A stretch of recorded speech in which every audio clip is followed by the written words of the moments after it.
ভালো থেকো সব সময়। হ্যাঁ, তুমিও ভালো থেকো। বিয়ে কবে করবে? জানি না আদৌ কপালে বিয়ে শাদী আছে কিনা। তোমার বউকে বলে দিও আমি যেই হাত ধরেছি ওই হাত যেন না ধরে। তোমার জামাইকেও বলে দিও আমি যে গালে কিস করছি ওই গালে যেন আর কিস না করে। আমরা যেই জায়গায় দুজন মিলে ঘুরছি তুমি তোমার বউকে নিয়ে ভুলেও সেই জায়গায় আর যাবা না। বউয়ের মন রাখতে মাঝে মাঝে যেতেও হতে পারে। তুই নেই মাত্র কইলে তুই আর বিয়ে করবি না। এটা তো তোমার কথায় কথায় বললাম। তোর স্বভাব আমি ভালো করে জানি। আমি তো তোর কথা উনানে লেগে কইতেছিলাম। ছেড়েই তো চলে যাচ্ছ, তাহলে আবার এইগুলো কেন বলতেছো?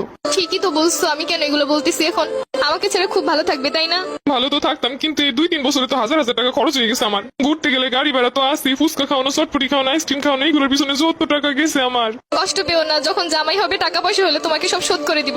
তোমার কিন্তু মাঝে মধ্যে এমবিও বইটা দিতাম আমি। হ্যাঁ ঠিকই বলছো, আমি তোমার কাছ থেকে নিতে চাইছিলাম না, তুমি আমাকে জোর করিয়ে দিছিলা। তখন তো বুঝি না এগুলো সব লস হয়ে যাবে। আচ্ছা জামাই হলে ওটাও শোধ করে দিব, টেনশন করো না। ঠিক আছে, ওইগুলো শোধ করে দিলে আমার আর মনে কোনো কষ্ট নাই। শুধু নিজে যা যা করছো তাই ভাবলা, আমি যে কি করছি সেইগুলো মনে নাই। একদিন কচু শাক রান্না করে নিয়ে আসছিলাম, লাল শাক বুনা করছিলাম, তোমাকে ছেড়ে খাইতে পারতেছিলাম না, তাই বক্স ভরে তোমাকে এনে দিছিলাম। আচ্ছা, আমার যখন বউ হবে আমিও তোমাকে লাল শাক আর কচু শাকের তরকারি রান্না করে বাটি ভরে দিয়ে আসবো।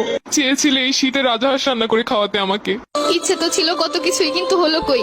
সবই তো ঠিক ছিল, শুধুমাত্র একটা স্বপ্ন দেখে এভাবে চলে গেলে।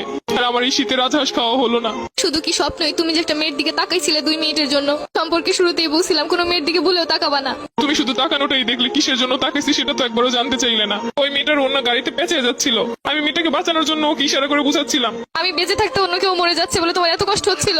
আমি তো বলেছি আমার ভুল হয়েছে।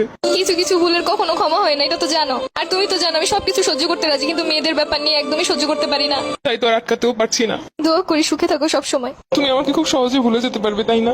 ঘৃণা মানুষকে সবকিছু করতে শিখায়। ভাবতেছি এতদিন যার সামনে তোমাকে বউ বলে পরিচয় দিচ্ছি, পরবর্তীতে কি হবে? তাদেরকে বলবে আমি মরে গেছি। জীবন তো কারোর জন্য থেমে থাকে না। আচ্ছা, কিছু মনে না করলে একটা কথা বলি। আমি যা আবেগের বসে তোমার একটা পায়েল কিনে দিছিলাম, ওই পায়েলটা কি ফেরত দেওয়া যাবে? জানোই তো আমার কাছে অত বেশি টাকা পয়সা নাই। নতুন কাউকে পটাইতে গেলে তো তখন লাগবো। কিন্তু ওই পায়েলটার তো 2-3 জায়গা থেকে খুইলা পড়ে গেছে। সমস্যা নেই, তুমি নিয়ে এসো, যা পইরে গেছে ওগুলো লাগাই নিবো। ওটার তো রঙও তেমন ভালো নাই। সমস্যা নেই, রং করে নিবো। আচ্ছা ঠিক আছে। আর শুনো, এই শীতে গোসল করো প্রতিদিন। আগে শীতে কত বলে বলে গোসল করাইছি। তোমার আর আমাকে নিয়ে এখন চিন্তা না করলেও চলবে। তোমার আর আমার পথ এখন আলাদা। তারপরও মনে তো কোথাও একটা রয়ে গেছো। এত সহজে তো চাইলেই ভুলতে পারবো না।